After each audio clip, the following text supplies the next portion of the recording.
রাজধানীর শেরেবাংলা নগরে শহীদ প্রেসিডেন্ট জিয়াউর রহমানের সমাধিতে শ্রদ্ধা নিবেদন শেষে সাংবাদিকদের সাথে কথা বলছেন বিএনপির স্থায়ী কমিটির সদস্য সালাউদ্দিন আহমেদ। সরাসরি যুক্ত হচ্ছে সেখানে।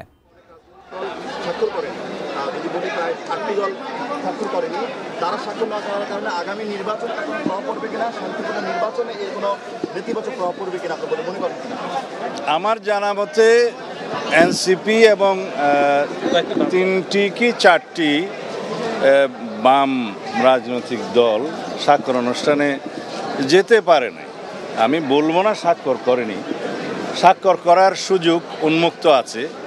আশা করি তারা ভবিষ্যতে সনদে স্বাক্ষর করবেন। তাতে করে আমাদের আগামী নির্বাচনের জন্য এটা বড় কোনো প্রভাব ফেলবে না। আমরা মনে করি সহনশীলতা সবার মধ্যে আসবে। হয়তো তাদের কিছু দাবি দেওয়া আছে, সেটা সরকারের সাথে আলাপ আলোচনা করবে। এক পর্যায়ে তারাও জুলাই সনদে স্বাক্ষর করবে বলে আমরা বিশ্বাস করি।